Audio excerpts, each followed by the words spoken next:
오늘 자녀와 아버지, 바로 자녀와의 관계인데, 자, 여러분 쭉 보시죠. 일단 83페이지 보시면 오늘 말씀입니다. 우리 외워야 될 말씀이죠. 골로새서 3장 20절에서 21절 말씀이에요.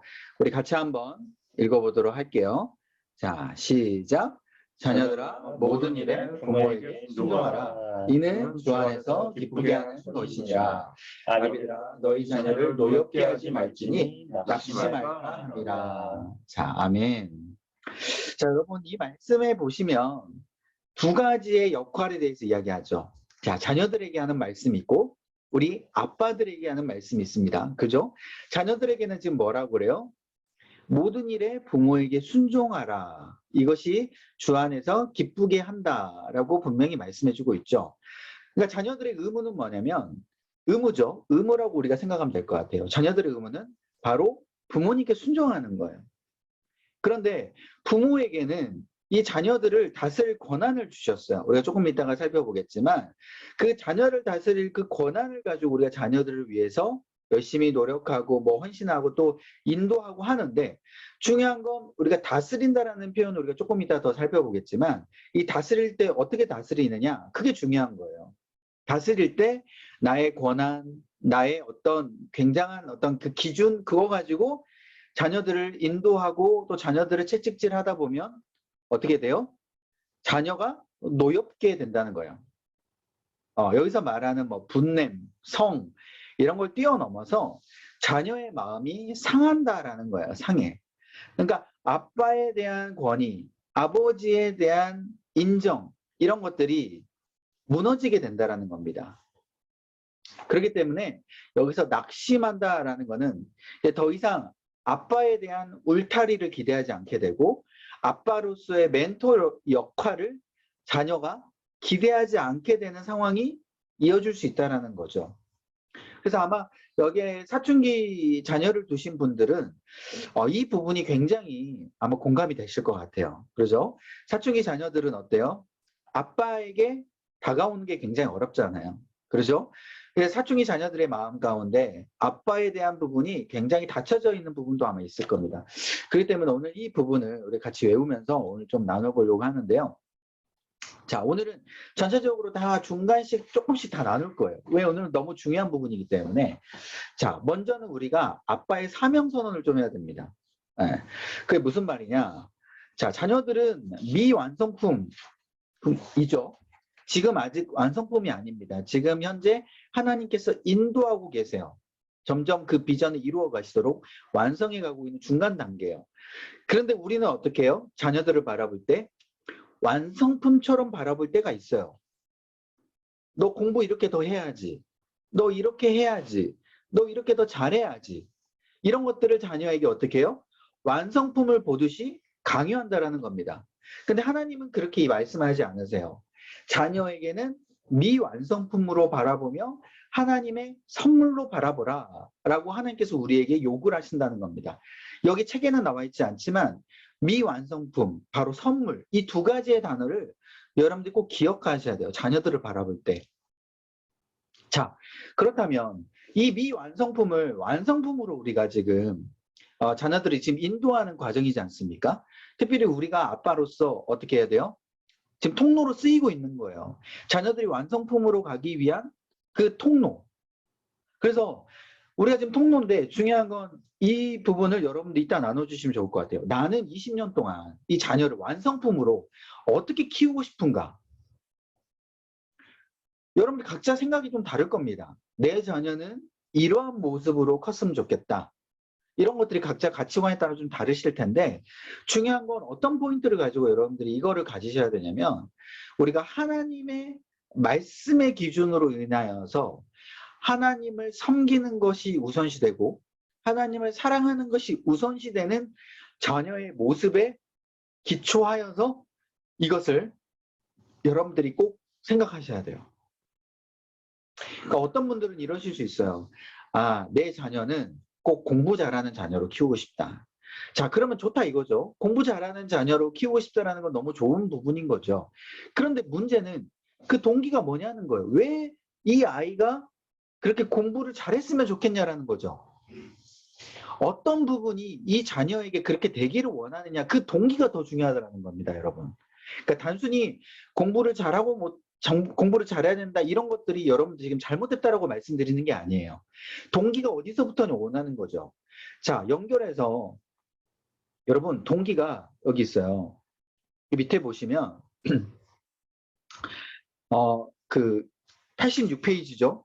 맞나요? 여러분들?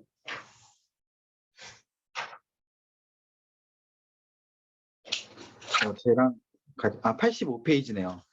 지금 여기 페이지랑 조금 다른데 아무튼 여기 중간에 보세요. 우리가 자녀를 가진 이유를 마음속에 분명히 할 필요가 있다. 자, 아무 이유도 없이 그냥 자녀를 낳고 기르고 싶은가? 아니면 당신의 이름을 남기고 싶은 이기적인 욕망을 충족시키기 위해서인가? 그죠? 와해되어가는 결혼 생활을 땜질하기 위함인가? 자, 이런 질문들 보시면 지금 어떤 생각이 들어요? 분명하게 여러분, 우리가 자녀를 바라볼 때에 이것을 생각하셔야 돼요. 내가 이제까지 못했던 거, 그리고 나는 정말 바라고 싶은 나의 그 모습이 자녀에게 꼭 되기를 바라고 있지 않는가. 지금 이게 중요하다라는 거예요. 그래서 꼭 자녀에게 내가 바라는 것들을 투영시킬 수가 있습니다. 그죠? 방금 말씀드렸듯이 공부 잘하는 아이로 내가 키우고 싶다면 그 동기를 한번 쫙 살펴보니까 저 깊숙한 곳에 내가 공부를 못했던 거예요. 내가 어렸을 때 예를 들면. 그래서 이 내 자녀만큼은 공부를 잘해서 세상적으로 또 하나님의 이름을 드높였으면 좋겠다라고 말은 그렇게 하지만 동기는 뭐예요? 내가 못했기 때문에 자녀는 이걸 이루어주고 싶다라는 그 생각이 투영되는 거죠. 근데 여러분 좀 죄송한 말씀이지만 내가 공부 못했는데 자녀는 공부 잘 할까요? 여러분 이거는 좀 죄송한 말씀이지만 안 돼요, 여러분. 내가 공부 못하면 자녀도 공부 못하게끔 거의 그렇게 돼가고 있습니다. 왜? 붕어빵이잖아요, 여러분. 물론 열심히 노력하면 되겠죠. 뭐 제가 이렇게 기준을 삼은 건 아니지만요. 여러분 그게 잘못됐다라는 거예요. 그래서 왜 자녀가 이렇게 되기를 원하는지 아버지의 그 사명을 여러분 동기부터 여러분 다시 한번 세우셔야 돼요. 내 자녀는 이렇게 됐으면 좋겠다. 정말 하나님을 가장 사랑하면서 예를 들면 구체적으로 하나님을 가장 사랑하면서 예배를 가장 빠지지 않고 예배자로 바로 서는 아이로 섰으면 좋겠다. 그래서 이 아이가 세상적으로 누가 봤을 때 이 아이는 하나님을 가장 예배하는 사람, 그렇게 인정받는 아이로 컸으면 좋겠다. 그러면 그 동기부가 왜냐? 하나님을 가장 사랑했을 때 어때요?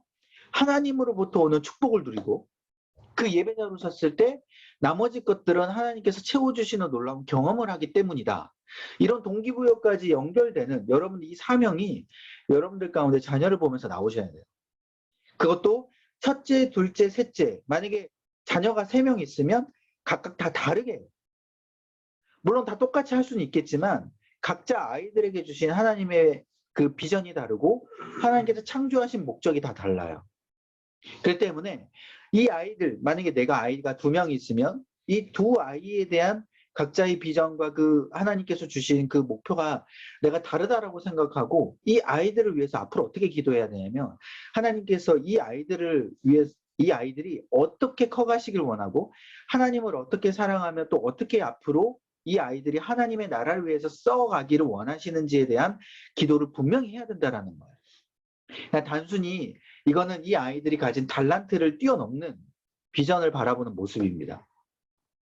어떤 아이들은 뭐 예를 들어 뭐 피아노를 잘 치는 달란트가 있는데 단순히 피아노를 잘 치니까 이 아이가 앞으로 피아노를 통하여서 하나님 앞에 영광 돌리기를 원합니다. 이거는 굉장히 여러분 추상적이에요.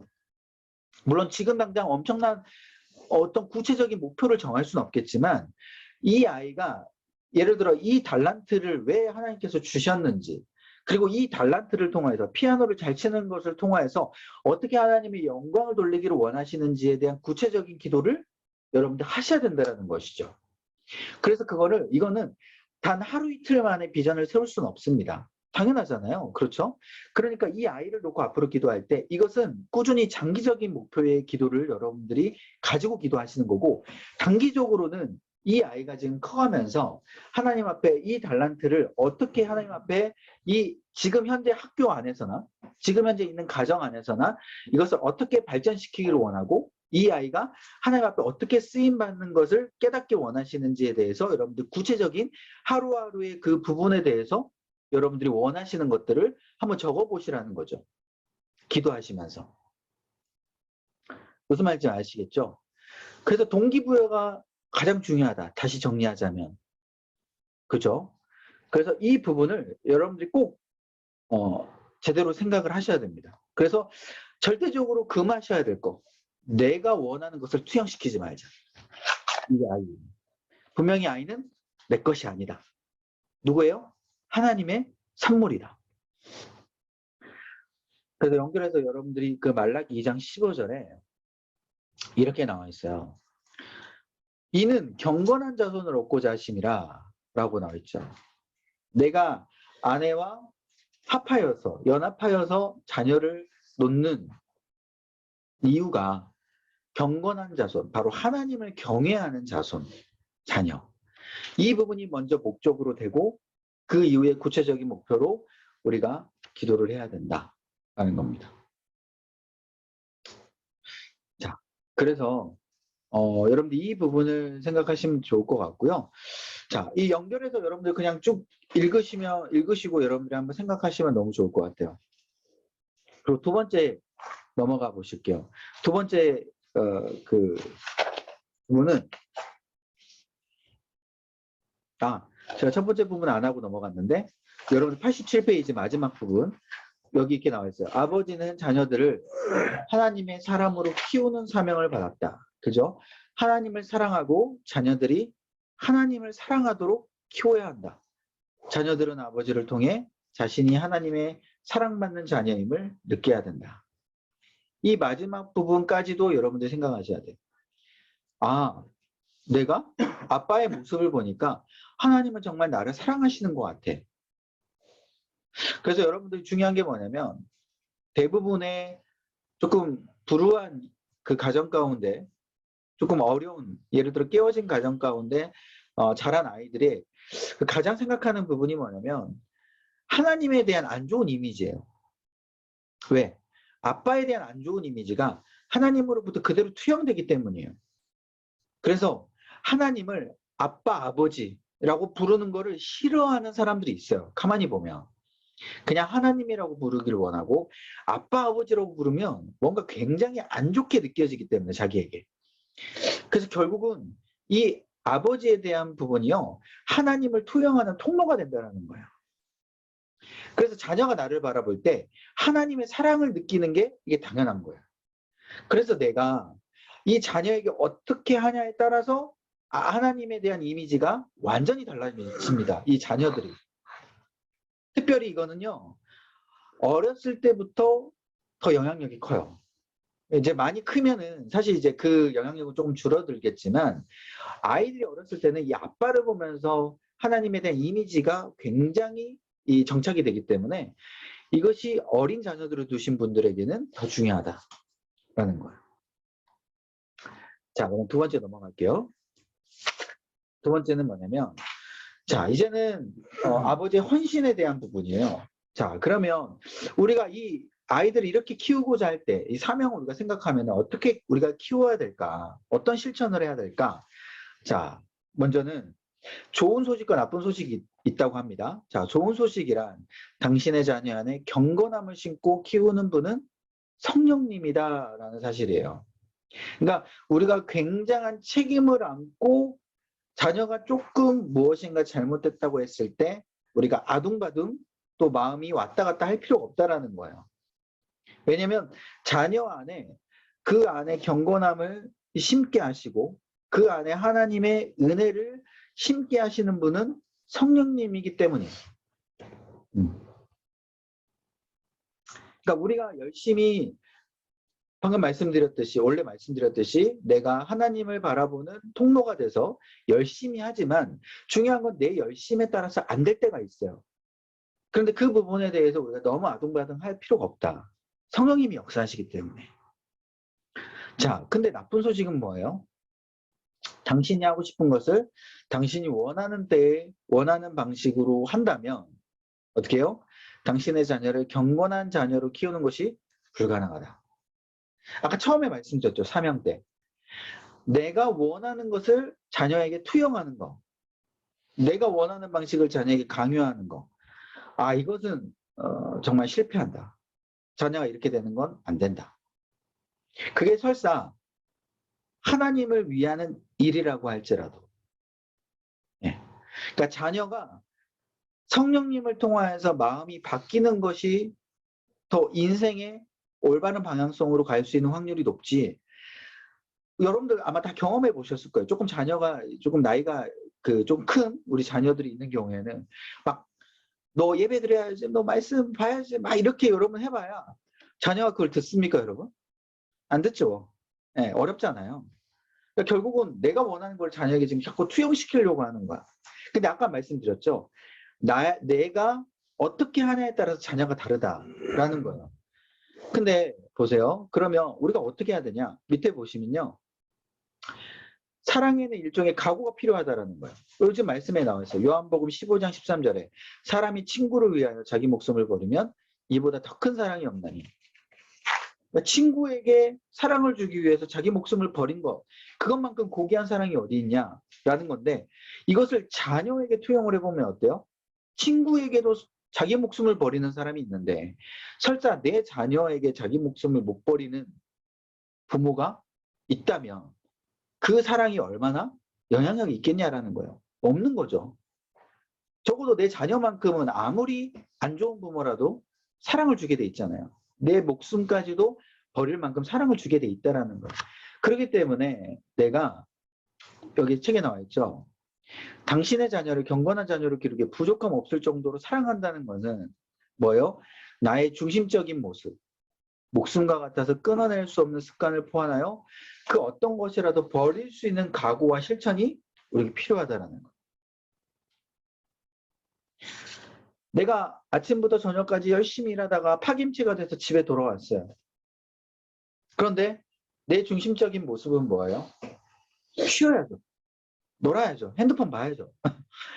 자녀와 함께하는 시간을 없애야죠. 그죠? 근데 내 중심적인 모습을 버리고 내가 정말 너무나도 힘들 것 같지만 이 힘든 것을 내려놓고 자녀를 위해서 내가 일주일에 한 번이라도, 일주일에 두세 번이라도 자녀에게 내가 하나님의 사랑을 전하는 시간을 갖는다면 어떨까?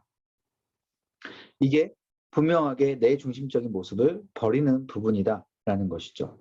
그랬을 때 자녀들은 변하게 되고 알게 되는 거예요.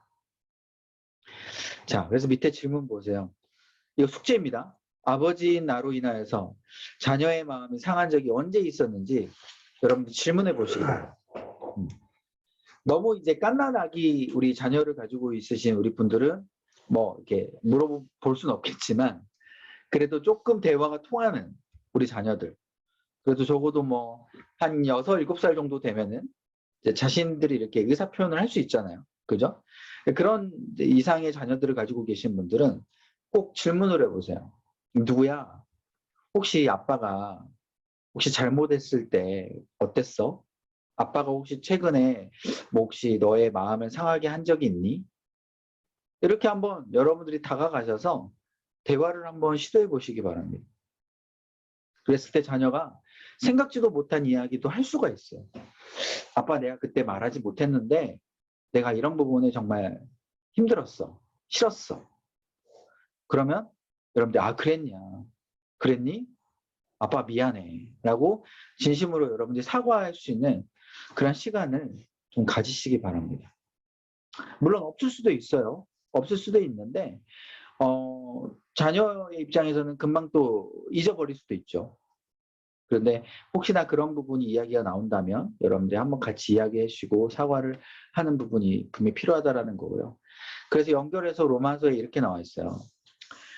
그러므로 형제들아 내가 하나님의 모든 자비하심으로 너희를 권하노니 너희 몸을 하나님이 기뻐하시는 거룩한 산제물로 드리라. 거룩한 산제물. 뭔지 아시죠? 내가 제물이 되는 거예요. 이 아이들을 위하여서. 자, 그래서 여러분들 나머지는 그대로 읽어보시면 될 것 같고요. 할 게 많아서 빨리 넘어가요. 그 다음에 세 번째는 건요.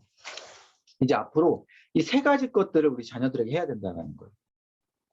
첫 번째는 무조건적인 사랑의 담요. 여러분들 페이지 92페이지 있죠?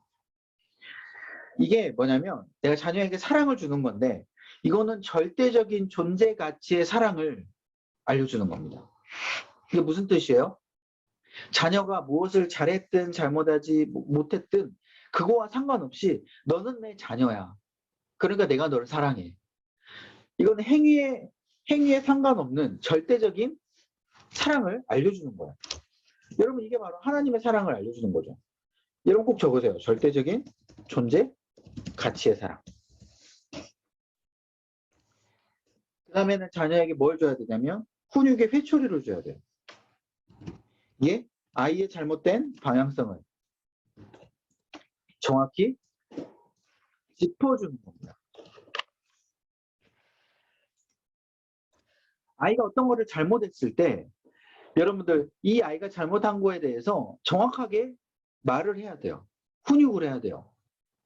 근데 여러분 조금 이따 제가 우리가 살펴보겠지만 이 잘못된 그 훈육할 때 잘못된 부분이 뭐냐면요. 기준이 없이 우리가 훈육을 한다는 거예요. 그때 기분에 맞게끔 그때 나의 생각에 맞게끔 자녀에게 강요를 한다는 거예요. 너 이거 못했어. 근데 자녀 입장에서는요. 기준 없이 훈육을 하게 되면요. 자녀는 혼란스러워요. 아빠는 저번에 이런 식으로 내가 했을 때 분명히 별말 없었는데 왜 지금 이렇게 했을 때 말을 하지? 근데 우리가 생각해보면 그때는 우리가 참을 수 있거든요. 근데 지금은 못 참아서 이야기를 할 수 있어요. 자녀가 봤을 때는 그게 기준이 다르다라고 느낄 수밖에 없는 거예요. 그때는 말하지 않았는데 왜 지금 말하니까. 그래서 중요한 건 뭐냐면 기준이 분명해야 된다는 겁니다. 아까 말씀드렸죠. 아이가 20년 동안 우리 처음 제가 숙제 드렸듯이 아이가 20년 동안 어떻게 우리가 변하기를 원하는지 완성품으로 원하는지 그게 우리의 사실 아이를 바라보는 기준이 되는 거예요. 그 사명감을 가지고 그 사명감이 우리의 기준이 돼서 그 기준에 맞춰서 이 아이가 하지 못했을 때 우리가 훈육하는 거죠. 그래서 아이가 그런 기준으로 아빠가 지금 나에게 훈육을 하는구나 라고 깨달았을 때 아이가 혼란이 없고 아빠가 말하는 것에 대해서 신뢰감을 갖고 아이가 노력을 할 수 있다는 겁니다. 그런데 만약에 그 기준 누구야? 나는 너가 이렇게 앞으로 변했으면 좋겠어. 너의 완성품은 이런 모습이었으면 좋겠어. 라고 충분히 이야기를 했는데 막상 아빠가 훈육을 했을 때 그 기준이 아니고 그냥 맨날 왔다 갔다 하게 되면 이 아이는 그 기준을 앞으로 마음에 품지 않는다는 거예요. 그래서 이게 너무 중요하고 세 번째는 뭐예요? 생명의 떡. 하나님의 말씀을 줘야 된다는 겁니다. 그게 뭐냐면 말씀에 관련된 조언을 하는 거예요. 그게 무슨 뜻이냐? 자녀가 이건 이제 훈육하고도 좀 연관되는 부분인데 자녀가 어떤 부분을 잘못했어요. 근데 아빠가 그 사명감을 가지고 물론 이야기를 하겠지만 중요한 건 말씀이 덧붙여야 된다는 거예요. 누구야? 하나님께서는 너에게 이거를 원하셔. 말씀에 이렇게 말씀하고 있어. 그게 너에게 바라는 하나님의 마음이야. 그렇게 조언을 했을 때 자녀가 하나님에 대한 기준으로 생각하게 되고 하나님의 그 비전을 마음 가운데 더 새길 수 있는 그 자녀의 모습이 된다는 것이죠. 그래서 여러분 이 세 가지가 우리가 자녀들에게 줘야 될 부분인 겁니다. 그래서 이 세 가지를 여러분들 꼭 기억하시고 그럼 첫 번째 사랑의 담요로 조금 더 구체적으로 하면은 뭐예요? 고린도전서 13장 1절에서 8절 보면 2절에 이런 말씀이 있어요. 내가 예언하는 능력이 있어. 모든 비밀과 모든 지식을 알고 또 산을 옮길 만한 모든 믿음이 있을지라도 사랑이 없으면 내가 아무것도 아니요. 여러분 이게 무슨 뜻이에요? 여기 밑에 질문하고도 좀 비슷한 건데 내가 자녀에게 이야기해요. 아빠가 이제까지 경험해보니까 이게 더 중요해? 아빠는 이런 능력이 있어? 아빠는 이런 지식을 알고 있어? 아빠는 이런 것들을 이미 경험해봤으니까 너는 이렇게 해야 돼? 라고 물론 너무 좋은 것들을 자녀에게 이야기하지만 그 자녀에게 이야기할 때 내가 사랑이 없이 이야기를 하게끔 자녀가 받아들인다면 여러분 자녀가 어떻게 느껴지겠습니까? 이거는 잔소리예요. 잔소리. 마음 가운데 아빠 또 잔소리한다. 또 저 얘기한다. 그렇기 때문에 우리가 자녀에게 이야기할 때는요. 아까 세 번째 하나님의 말씀에 이것도 연관되는 거지만 하나님의 말씀으로 조언하는 그 사랑의 마음으로 우리가 이 자녀에게 사랑을 줘야 된다. 이 부분이 같이 연결되어서 그렇게 이야기해야 된다는 것이죠. 그래서 아무리 내가 알고 있다고 할지라도 자녀를 여러분들이 인격체로 받아들여야 돼요. 인격체. 그래서 여기 있죠. 5절에 무례히 행하지 아니하며 사랑은 무례히 행하지 않는다라고 나와 있어요. 우리가 자녀를 대할 때 굉장히 무례할 때가 있어요. 너 이렇게 해야지. 너 저렇게 해야지. 여러분 우리가 주위의 동료 우리 집사님들에게 또 우리 동료 뭐 어떤 성도님들에게 여러분 그렇게 행하지 않잖아요. 그렇죠? 우리가 동료 그런 분들에게 우리 대하는 것처럼 우리가 무례히 행하면 안 됩니다. 그분들에게 하는 것처럼 우리가 해야 되는 거야. 그래서 한 인격체로 우리가 봐야 된다라는 것을 여러분들 꼭 이해해 주시고 그래서 이 조건 없는 사랑에 대한 장애물, 세 가지 장애물이 있어요, 우리에게. 뭐냐면 부모에게서 받은 사랑이 부족할 때 나와요. 이거는 내가 가정 예전에 어렸을 때 그 가정 환경 가운데 이런 영향을 많이 받을 수도 있어요. 내가 자녀를 사랑하지 못하는 것을 가만히 돌이켜 보니까 내가 어렸을 때 부모님에게 사랑을 그렇게 받지 못했던 거예요. 예를 들면 부모님이 굉장히 맞벌이셔가지고 굉장히 힘들게 막 그 가정을 꾸리는 가정이라면 어떻게 해요? 내가 계속 외로움을 느꼈던 거예요. 그러니까 내가 커서 보니까 내가 자녀에게 그렇게 똑같이 하고 있다는 것이죠. 사랑을 주지 못하고 외롭게 만들고 성공을 주게끔 그런 내 모습이 있다는 거예요. 이게 다 가정 환경 가운데 연관되어 있는 거예요. 그래서 여러분들 마음 가운데 내가 사랑을 주지 못하는 어떤 분명히 장애물이 혹시 있다면 이 사랑을 주지 못하는 이 가정 환경에 대한 부분을 놓고 먼저 하나님 앞에 기도해야 된다는 거예요. 하나님, 나의 이런 상처가 있습니다. 나의 이런 마음이 있습니다. 하나님, 저를 치유하여 주옵소서. 그리고 두 번째는 자기중심성이라는 거예요. 아까 말씀드렸죠. 자녀에게 사랑을 주는 데 있어서 아버지들이 직면한 두 번째 중심이 이 중요한 건 내 중심으로 이야기를 해요. 그래서 이거는 뭐냐면 아이 메시지로 이야기를 해요. 야, 아빠는 라떼는 이랬어. 아빠는 저랬어. 아빠가 예전에는 이랬어. 근데 왜 너는 이렇게 못하니? 이게 내 중심성이라는 거예요. 아빠가 이렇게 못했는데 예를 들면 이건 또 반대로도 이야기할 수 있어요. 아빠가 예전에 이걸 못했는데 너는 이렇게 해야 돼. 그러니까 내 중심인 거죠. 나의 생각이 자녀에게 꼭 이렇게 되기를 원하는 걸 투영시킨다는 거예요. 이게 다 자기중심성이라는 겁니다. 그래서 I 메시지를 You 메시지로 바꿔야 돼요. 너는 어떠니? 아빠는 이렇게 생각하는데 그러니까 나의 생각도 물론 이야기할 수 있죠. 아빠는 이렇게 생각하는데 너는 이것을 어떻게 생각하니? 말해줄 수 있니 아빠에게? 그래서 You 메시지로 바꾸는 우리 과정이 훈련이 필요하다는 거예요. 세 번째는 뭐냐면 성과를 기반으로 한 수용이에요. 아까 처음에 말씀드렸죠. 내가 자녀에게 바라는 그 투영하는 부분이 잘 되면은 어떻게 해요? 나도 모르게 자녀에게 상을 줘요. 칭찬하죠. 야, 너 잘한다. 아빠가 너 너무 사랑해. 이게 뭐가 되는 거예요? 존재 가치로서의 사랑을 하는 게 아니라 너가 잘했으니까 내가 널 좋아하고 너가 잘했으니까 내가 사랑하고 못하면 어떻게 되는 거예요? 사랑하지 않게 되고 좋아하지 않게 되고 이 메시지가 그렇게 아빠의 모습을 통해서 태도를 통해서 받아들이게 되는 거예요. 그러니까 물론 말은 그렇게 하지 않겠죠. 너가 이걸 못했으니까 아빠는 널 사랑하지 않아. 말로는 하지 않지만 우리의 태도 가운데 그게 은연중에 그게 나타나는 거예요. 특별히 뭐 예를 들어 이제 청소년 자녀 같은 경우는 예를 들어 성적표를 받아왔어. 근데 성적표가 너무 안 좋아. 그러면 말로는 아 그래 뭐 다음부터 더 열심히 해. 표정은 너무 안 좋아 아빠가. 그럼 어때요? 자녀가 다 그걸 알고 있는 거잖아요. 그래서 이런 성과를 기반으로 한 수용을 우리가 내려놔야 된다. 그리고 네 번째, 우리가 이제 아버지 두 번째는 이게 훈육을 하는 부분이죠. 이게 아까 방금 말씀드린 이제 사랑의 담요였고, 두 번째는 훈육이에요. 우리가 훈육을 어떻게 해야 되냐? 여러분, 이거는 제가 좀 간단하게 말씀드리자면, 이 5개 규칙을 여러분들 한번 읽어보시면 좋을 것 같아요. 순서대로. 여러분들 책에 97페이지에 있는데, 내가 자녀에게 규칙을 알려줍니다. 이 규칙은 뭐예요? 아까 말씀드렸던 너가 이렇게 완성품으로 되기를 원하는 기준. 너가 이렇게 되기 위해서 이런 것을 너가 따랐으면 좋겠어. 이렇게 했으면 좋겠어.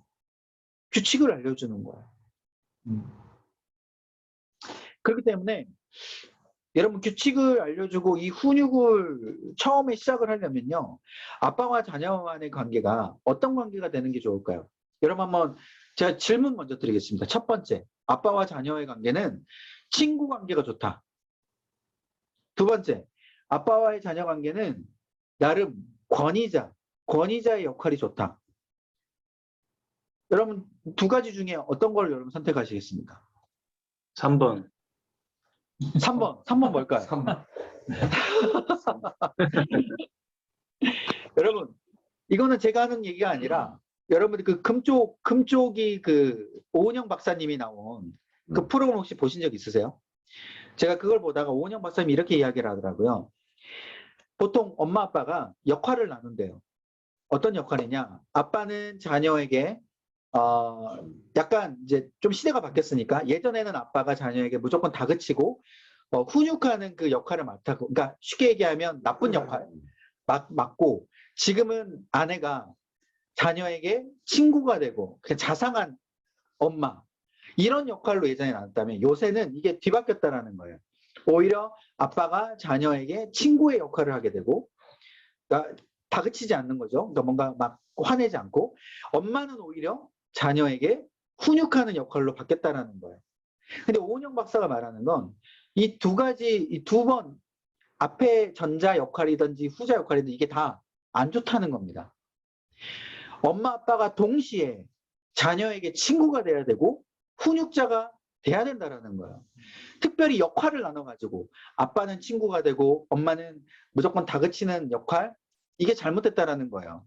그렇게 되면 아이들의 마음 가운데는 아빠를 바라보는 마음도 안 좋아지게 되고 아빠를 무시하게 되는 경우가 있다라는 것이죠. 그래서 중요한 건 여러분들이, 저도 사실은 이 얘기를 듣기 전에요.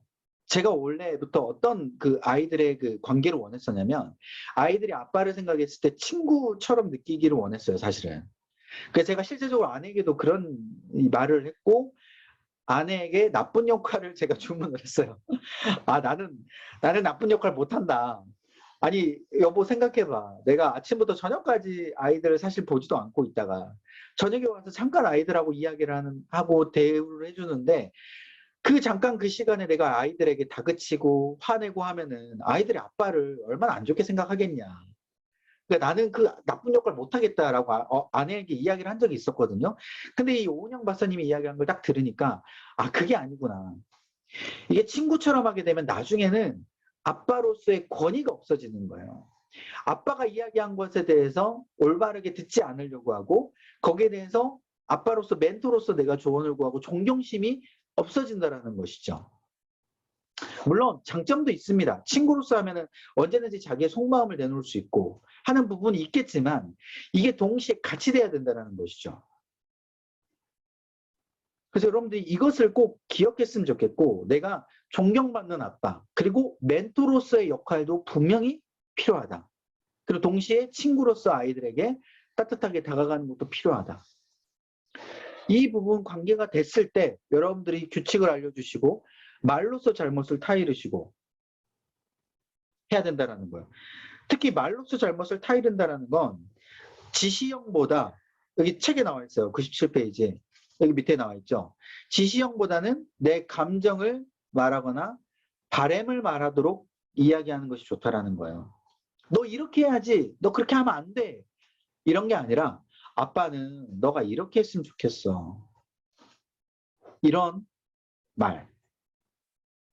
그리고 세 번째는 단계가 이제 체벌하기 단계예요. 근데 이거는 뭐 때려라 이런 게 아니라 그 체벌은 아이들이 도저히 그 기준에 있어서 되지 않을 때 약하게 체벌을 해야 된다는 거죠. 뭐 예를 들어 밑에 있죠. 벽 보고 서 있기, 손 들고 서 있기 이런 것들. 네 번째는 잘못을 시인하면 용서해줘라. 특별히 용서해줄 때요. 여러분들 이럴 수 있어요. 마음이 너무 상하니까 그래 용서할게. 그다음부터 말을 안 해버려. 여러분 그건 용서하는 게 아닙니다. 용서하려면 확실해야 돼요. 아이들이 아빠 잘못했어. 용서해줘 했을 때 여러분들이 용서한다라고 말을 한다면 여러분들이 그때부터 완전히 표정이 달라지셔야 돼요. 그리고 꽉 안아주시면서 사랑한다 라고 여러분들이 말씀을 해주셔야 돼요. 아빠는 너의 존재를 부정하는 게 아니야. 너를 너무 사랑하는데 아빠가 이렇게 화를 낸 건 너가 싫어서가 아니라 너가 이 기준에 있어서 하지 않았고 하나님의 마음이 아프셨기 때문이야 라고 정확하게 왜 화를 냈고 얘들을 체벌을 했으며 왜 얘들에게 그렇게 했는지에 대해서 여러분들이 분명하게 밝히시고 기쁘시게 안아주시고 사랑한다라는 표현을 해주셔야 된다는 거예요. 그래서 마지막에는 잘못을 바로잡게끔 해줘야 돼요. 아이들이 아빠 용서해줘 다음부터 안 할게 라고 한다면 그 다음부터 계속 안 할 수 있도록 여러분들이 체크를 해주셔야 돼요. 그래서 여러분들이 이 아이들이 그렇게 체크했을 때 내가 그때 그렇게 이야기했었구나 아빠한테. 이것을 깨우치고 다시는 그렇게 하지 않도록 방향성에 대해서 여러분들이 조언을 해주셔야 돼요. 너 이렇게 계속하기 힘들 수 있으니까 이렇게 조금씩 바꿔보자.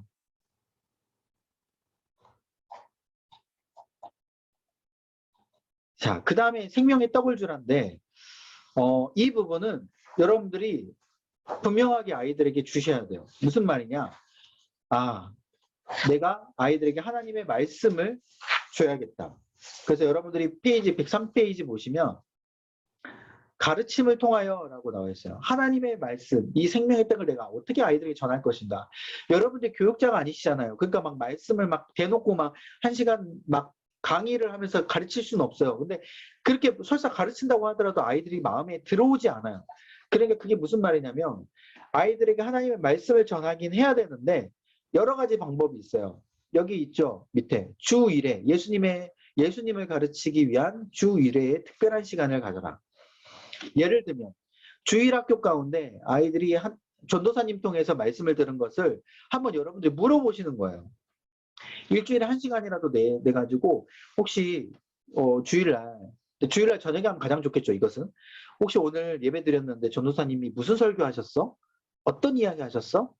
물어보시면서 거기에 대해서 애들이 이야기하면 내가 거기에 대해서 그렇구나.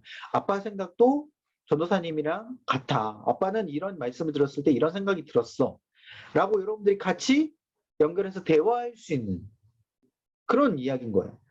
그리고 말씀을 암송하는 시간도 가지면 너무 좋을 것 같아요. 예를 들어 주일학교 가운데서도 말씀 암송 숙제를 내주잖아요. 한 달에 한 번이라든지. 그러면 여러분들이 같이 암송해보는 거예요. 자녀에게만 암송해라고 맡기는 게 아니라. 그리고 가정예배 드리는 것도 아주 좋은 방법입니다. 그래서 이런 내가 하나님의 말씀을 어떻게 나눌 수 있는지 여러분들이 각자 방법을 여러분들이 이것도 이제 숙제입니다. 내가 어떻게 이 말씀을 내가 나눌 수 있을지 한번 고민해 보세요. 우리 가정 가운데, 이 아이들 가운데 내가 어떻게 이렇게 말씀을 나누면 좋을까? 그래서 이따가도 한번 이렇게 나눠주시면 좋을 것 같고요. 특별히 대화를 통해서, 음악을 통해서 이런 부분들도 여러분들이 분명히 생명의 떡을 줄 수 있는 방법이기도 해요. 특별히 음악도 굉장히 좋은 방법이에요. 내가 항상 이동할 때 아이들과 같이 차를 탈 때가 있지 않습니까? 그러면 차를 타면 여러분들이 그 차를 탈 때 막 극동방송 막 옛날에 뭐 김정한 목사님 막 이런 말씀 틀어놓으면 아이들이 안 들어요. 그 애들 듣겠습니까? 아이들 자기 듣고 싶은 그 가요 듣고 싶어 하지. 그러지 말고 아이들이 조금 흥미를 느낄 만한 아이들이 예를 들어 주일학교 때 들었던 찬양이라든지 아니면 그래도 적어도 여러분들이 조금 듣고 싶어하는 찬양이라든지 이런 것들을 차 안에서 같이 틀면서 같이 가야죠. 아이들이 흥얼거릴 수 있도록. 그래서 여러분들이 이런 부분을 여러분들 한번 생각하면서 같이 나아가야 된다는 겁니다. 자, 제가 더 말씀드리고 싶은 건 너무 많은데 진짜 시간상 도저히 말씀 못 드리겠고, 자, 맨 밑에 보시면요. 여러분들 페이지 108페이지 보시면, 네, 마지막 숙제입니다. 여러분들 자녀에게 편지를 써보십시오. 이번에도. 편지를 쓰는데, 여기서는 이 교재에서는 뭐 10대 혹은 20대 자녀에게 편지를 써라라고 했지만, 여러분들 어린 자녀들에게도 편지를 써도 괜찮습니다. 편지를 쓸 때 아까 말씀드렸던 여러분들 사명 있잖아요. 비전, 여러분들 기준. 내가 20년 뒤에 자녀가 어떻게 변하기를 원하는지에 대한 그 부분을 여러분들 마음을 담아서 자녀에게 편지를 써보는 거예요. 누구야? 아빠는 너가 이렇게 하나님을 사랑했으면 좋겠고 이러면 좋겠어. 근데 물론 처음부터 그거를 바로 적지 마시고 자녀에게 사랑을 고백하시고 자녀가 그동안에 나에게 한 부분에 대해서 또 내가 자녀에게 잘못한 부분이 있다면 그걸 용서하는 부분이랑 같이 먼저 적어주시고 그렇게 사명과 연관돼서 편지를 적으신 다음에 플러스 자녀를 위한 기도문을 같이 적으세요. 그것을 자녀에게 보여주는 겁니다. 편지랑 같이. 무슨 말씀인지 이해되세요?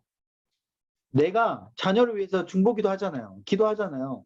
그 기도가 나만 기도하는 것이 아니라 자녀가 알 수 있게 만드는 거예요. 아, 아빠가 하나님 앞에 이렇게 기도를 하시는구나. 아빠가 나를 위해서 이런 기도문을 쓰셨고 이렇게 하나님 앞에 기도를 하시는구나 라는 것을 알 수 있도록 편지랑 같이 기도문을 적어가지고 자녀에게 주는 겁니다. 이해되시죠? 그래서 여러분들 이거를 꼭 적으시고 다음 시간에 나눠보면 좋을 것 같습니다.